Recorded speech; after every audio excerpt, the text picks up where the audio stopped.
Vocês também têm muito isso de acordar e não quer fazer nada? Hoje é um dia desses.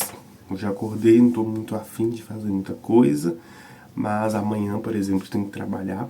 Não quero, mas não tenho por onde ir, nem o que escolher.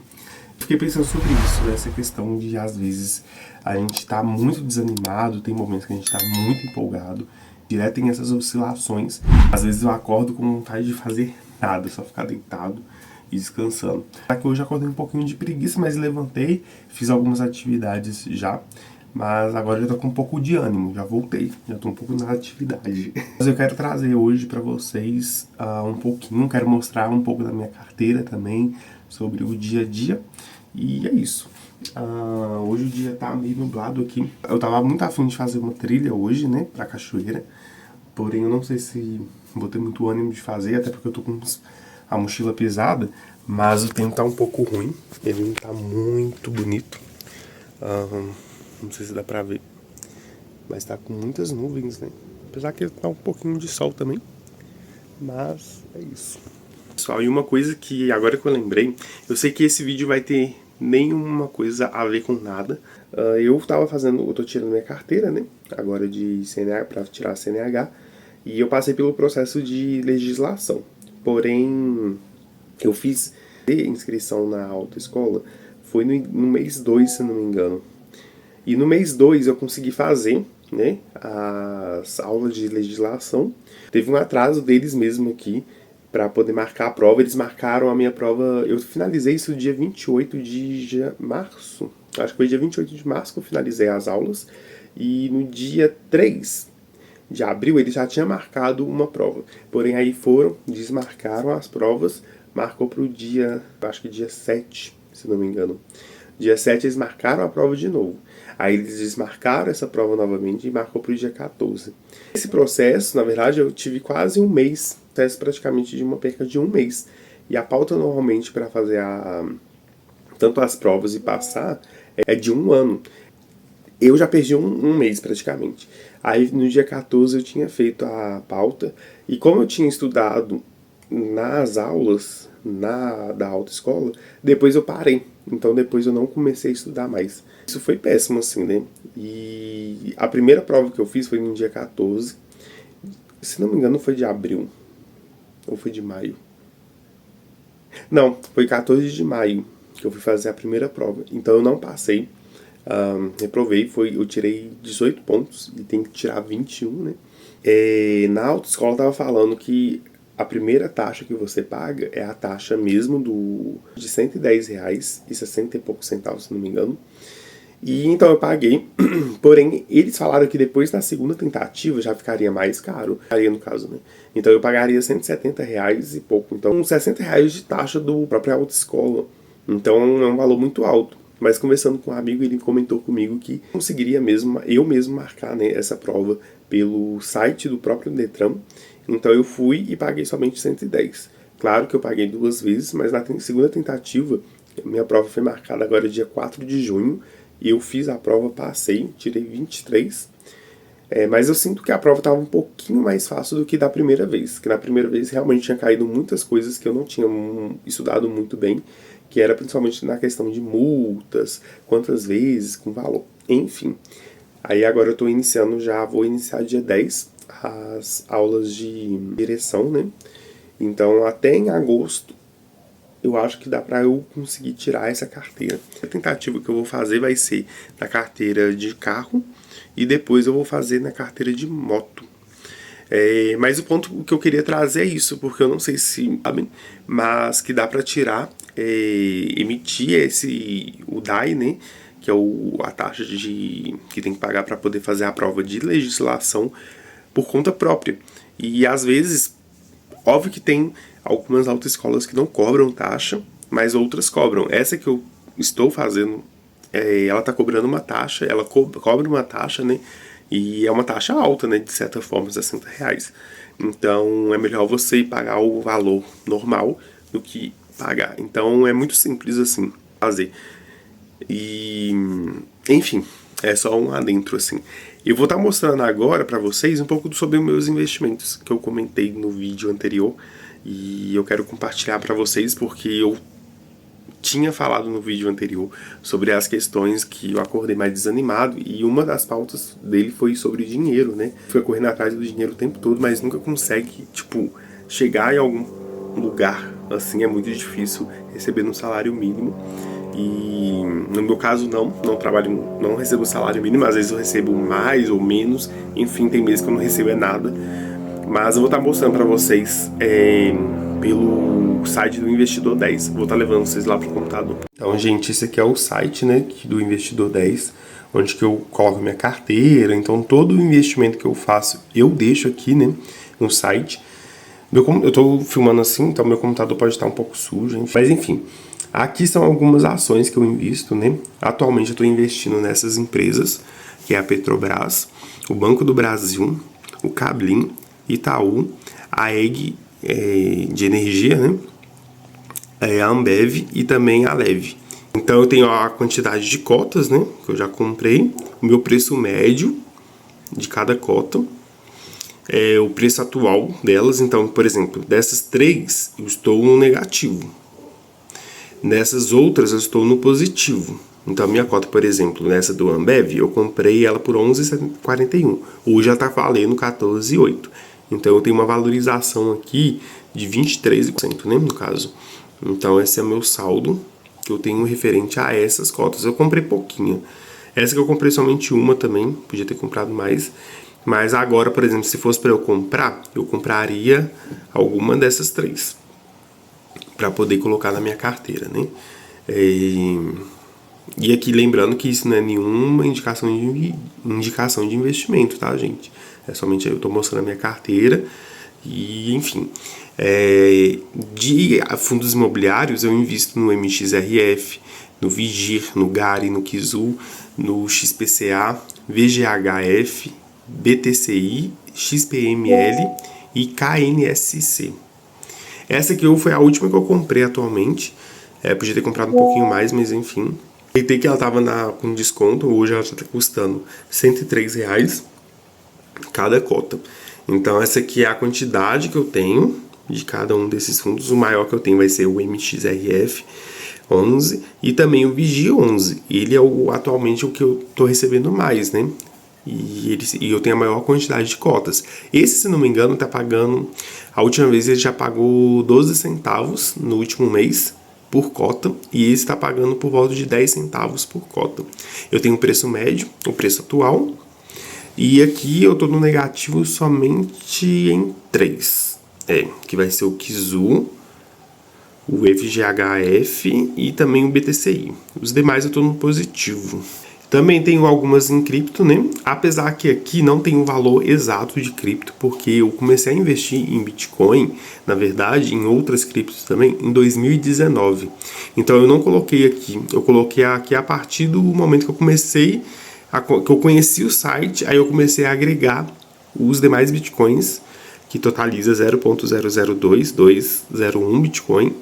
Então meu preço médio é R$473 mil, né, em cada... meu preço médio, e o preço atual tá esse. Então tá tendo uma valorização. Então se eu tirasse agora, atualmente, os bitcoins que eu tenho, eu teria uma valorização. Até porque eu estou investindo desde 2019. De BNB também, apesar que BNB eu tenho mais e Bitcoin também tenho mais do que isso. Eu utilizo a plataforma da Binance, né? Isso também em ETF, que já é tô dolarizando o meu dinheiro. Então aqui é a quantidade que eu tenho, né? O legal desses é que você compra também frações, como se fosse Bitcoin. Então o valor bruto deles atuais são esses, né? Um desses é equivalente a isso. Então dá para comprar frações aqui. E também tem um estoque. Estoque são algumas ações, né?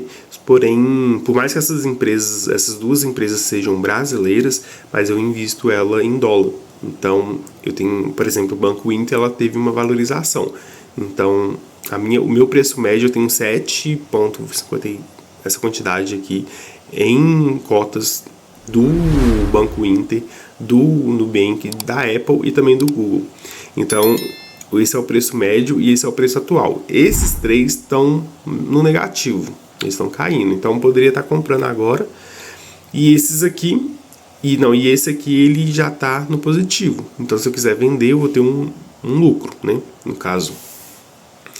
Mas aí eu invisto esses em dólar eu invisto pela Nomad. E renda extra que eu tinha, mas já não tem mais nada, então já não consta aqui. Aqui é a minha carteira, né? Então eu tenho 69% em fundo, 12% em cripto, 10% em ações, 5% em ETF e aqui tem 2,66% em ETF também, internacional. E esse aqui é estoque, né, na verdade.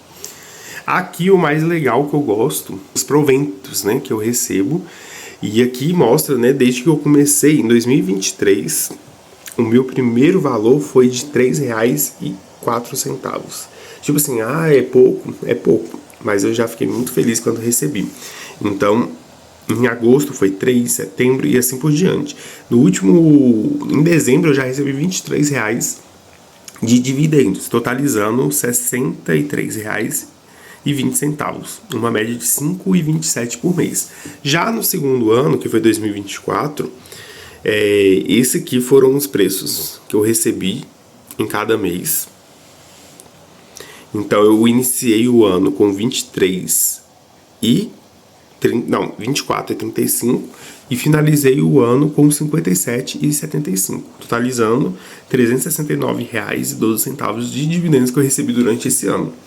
Agora, para o ano de 2025, eu iniciei recebendo 57,34 e esse mês, mês passado foi o mês que eu mais recebi, que foi R$106,46. E agora, até então já está previsto para eu receber 78,20, mas eu fiz um cálculo, acho que eu vou receber esse mês R$103 e alguma coisa. E aqui já tem alguns proventos que eu já vou receber, né, nos próximos meses, e inclusive até dezembro também. Então, totalizando, até então, como a gente está no meio do ano, eu já estou recebendo R$516,13 de dividendos. Isso que é de todos os ativos que eu tenho. Totalizando R$948,44 que eu já recebi de dividendos durante esse período de 2 anos. Então, tudo que eu investi, eu recebi isso aqui como rendimentos, né? Então foi todos os rendimentos que eu tive durante esse período, e fora a valorização ou desvalorização do ativo. Então não entra aqui no cálculo a valorização ou desvalorização. Isso aqui é somente sobre os rendimentos que eu tive. É pouco ainda, né? Não é muita coisa, mas eu tô no caminho rumo aos... Eu quero estar... E o meu desejo mesmo é receber uns R$2.000. Mas está muito longe ainda. Mas eu pretendo fazer pelo menos até o final do ano. Recebendo uns R$150 já estou feliz. Por mês, né, no caso. Agora eu já estou recebendo uma média de R$100 por mês. Aqui é porque não caiu tudo, porque aqui mostra os ativos, né? Então aqui está misturado ações com fundo imobiliário, com estoque, enfim, aqui está misturado tudo. E todos que pagam dividendos, né, no caso. E aqui mostra, né, a data é a data que eles informam o rendimento que vai ter. Por exemplo, o Kizu, o Kizu aqui, vamos pegar o Kizu. O Kizu, ele informou, eu tenho 155 cotas, e ele informou no dia 30/5, que foi mês passado, que dia 13/6 vai fazer o pagamento. E eles vão pagar 7 centavos por cota. E como eu tenho 155 cotas, daria R$10,85 que eu vou receber referente a esse fundo imobiliário. Aqui tem algum outro fundo, deixa eu ver, o MXRF11, que eu tenho a maior quantidade. Eu tenho 250, né, cotas, e dia 30/5 ele informou que no dia 13/6 eu também vou receber. Então ele vai pagar 10 centavos por cota, totalizando R$25 de rendimentos, né, de dividendos que eu vou estar recebendo. E aqui, enfim, são todos os ativos que eu tenho. Por exemplo, no mês passado, como eu comentei com vocês, teve o ativo, o Vigir 11. Eu tenho 190 cotas. Ele informou no dia 13/5 que no dia 20/5 ele iria pagar 12 centavos por cota, totalizando R$28,80. Então eu recebi por esse ativo. Então eu acumulo. Então no caso aqui, eu calculei já que tem 3 fundos imobiliários, né? E eu vou estar recebendo ainda mais 3 fundos que faltam. E se eu manter na faixa dos R$ 100 até o final do mês, já tô feliz, porque já é um rendimento legal, assim, para poder reinvestir. E todo esse investimento aqui que eu já recebi e que eu estou recebendo todo mês, eu faço reinvestimento nos ativos. Não necessariamente que, por exemplo, no Kizu aqui, por exemplo, eu recebi, vou receber R$ 10,85. Não quer dizer que eu vou reinvestir esses R$ 10,85 no próprio Kizu. Não, eu sempre venho aqui, né, no resumo, que eu sempre faço essa dinâmica, né? E eu vejo aqui, por exemplo, a ação da Petrobras está caindo, né? O meu preço médio é R$ 30,66, mas eu consigo, mas o preço atual está R$ 29,63. Então já é um desconto que eu tenho de 3,38%. Então às vezes eu venho e compro um pouco dessa ação, por exemplo, ou do fundo imobiliário, que também está com desconto, por exemplo. E eu faço sempre assim. Todo mês eu tento colocar nem que seja um pouquinho. Esse mês, por exemplo, já tá, como eu comentei no outro vídeo, esse mês tá um pouco complicado, assim, financeiramente, por isso que eu também fiquei com essa preocupação, eu acho. Mas hoje já tô tranquilo. Mas eu tentei colocar um pouquinho, mas dessa vez eu comprei, na verdade, R$ 150 em bitcoins. Normalmente eu tento separar sempre R$ 100 para R$ 50 para Bitcoin e R$ 50 para dólar. E agora que o dólar também está caindo, então seria bom para poder comprar um pouquinho. Mas eu também faço os investimentos dentro do Brasil, que é com os fundos imobiliários, mas também com as ações. Mas esse mês, por exemplo, eu acho que eu não vou conseguir investir dentro do Brasil, né? Que seria com os fundos imobiliários ou ações. Mas se eu ver que vai sobrar alguma grana, dependendo da quantidade de dinheiro que eu fizer nas escolas, né? E esse mês também, aí eu invisto um pouquinho. Então tem durante o mês todo ainda para poder ver. Mas de maneira geral, eu acho que eu não vou conseguir investir muito esse mês. Mas aí tem mês que vem, enfim. Um mês compensa o outro também, querendo ou não. Então, gente, o vídeo de hoje foi esse. Eu espero que vocês tenham gostado. Caso gostaram, curtem, compartilhem, comentem. E deixem também nos comentários sobre a questão. Se vocês também fazem algum investimento, se utilizam a plataforma do Investidor 10 para poder ter esse controle financeiro, apesar que eu tenho o Investidor 10, eu utilizo ele, mas também tem uma planilha à parte que eu coloco alguns investimentos para me ter o controle também à parte, né, do Investidor 10. Mas comentem aqui se vocês fazem algum investimento, eu posso estar trazendo alguns conteúdos mais focados em alguma coisa específica sobre os investimentos. Eu até estava pensando em fazer uma série aqui no canal sobre todo mês que eu estiver fazendo um aporte, né? Eu criar um conteúdo mostrando eu fazendo um aporte, mostrando como eu faço, mas claro que é sem indicação de investimentos, porque isso é o que eu faço com a minha carteira, então eu não tenho um conhecimento completo sobre, mas eu faço por conta própria, né? O risco por conta própria, então não é nenhuma indicação estudada um pouco mais profunda, ou às vezes somente uma pincelada, mas é o dinheiro que eu coloco à risca mesmo, sabe? Apesar que eu vejo que o fundo imobiliário é uma coisa muito boa, mas ele é a longo prazo, então por isso que eu nem conto com esse dinheiro. Nem conto como um dinheiro que eu tenho disponível para qualquer hora. Ele é um investimento que eu faço pensando a longo prazo mesmo e com foco principal com o rendimento dele também.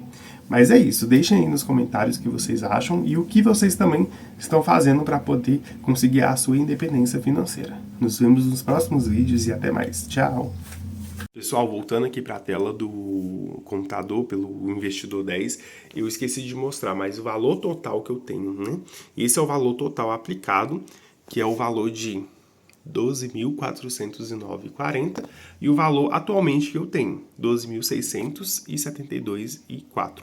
Esse valor bruto, no caso, ele é por conta da valorização. Então, se eu vendesse todas as cotas que eu já investi, né, dentro dos investimentos de ações, fundo imobiliário, criptomoeda, enfim, até os em dólar, se eu vendesse tudo atualmente, eu estaria ganhando, né, o equivalente a uma variação de mais de 2,12%, né, positivo. Então, no caso, eu estaria ganhando se eu vendesse todas as ações hoje, por exemplo. Mas, no caso, não vai ser o foco, né? Mas isso aqui é somente a valorização do que o seu dinheiro que você investiu, ele valorizou. Então ele não está custando mais 12.409, e sim 12.672 reais. Eu faço essa diversificação. Então, por exemplo, se eu estivesse investindo só ações, eu estaria no negativo. Se eu estivesse investindo somente em fundo imobiliário, eu estaria também no negativo.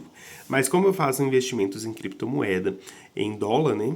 Que seriam esses dois, eles estão no positivo. E a maior parte do positivo aqui seria de criptomoeda.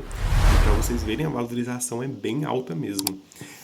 Então, é bom de fazer essa diversificação para poder preservar o seu dinheiro. Então, você consegue, se você investir somente em um ativo desse, pode dar muito ruim, pode ser muito ruim para vocês.